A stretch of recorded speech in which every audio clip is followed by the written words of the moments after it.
Hello mga friends, good evening. For today's video, magluluto ko sa inanabong manok. So naugasan na nga itong manok.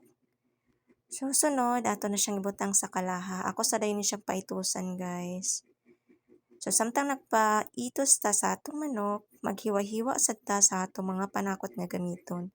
Nagprepare day ko dani sa atsal, luya, ug ahos. So ayan na guys, nahiwa na. So na-prepare na po natong ang atong mga gamiton. Natay mantika, toyo, suka, asin, oyster sauce, o paminta nga durog. Yan guys. So karon ato sang talantawon ang atong gipaitos nga manok. So mag-add sa day kog suka nga gamay guys. Para mawala gid ang kaanghit. So ayan na, ato nang tanawon. So nagtubig-tubig na siya.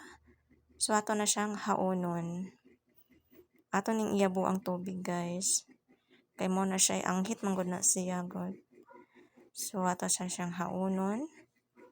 Ug iyabo na nato. So ngayon mag-start na tagluto. So magbutag sa tagmantika.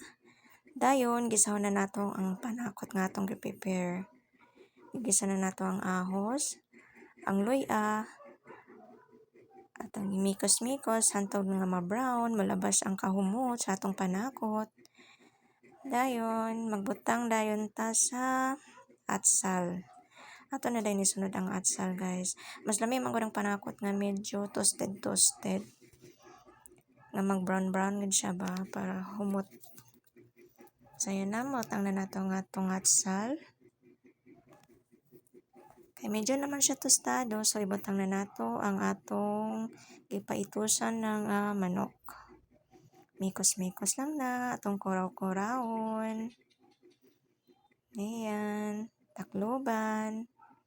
And after, medyo luto-luto na gamay. So mag-add na ta sa toyo. Dayon, ang paminta nga durog.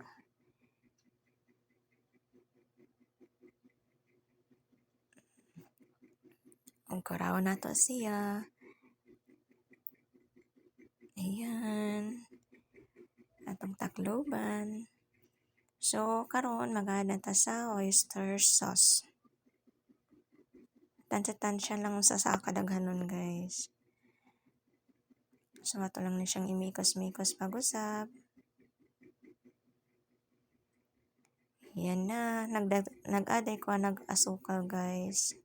Kaya medyo siya tamis-tamis. Mabalance ang lasa. So, ato lang na siyang pakuluan gamay.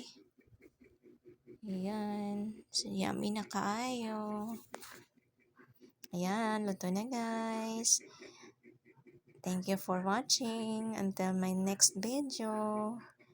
Bye-bye. God bless. Wow.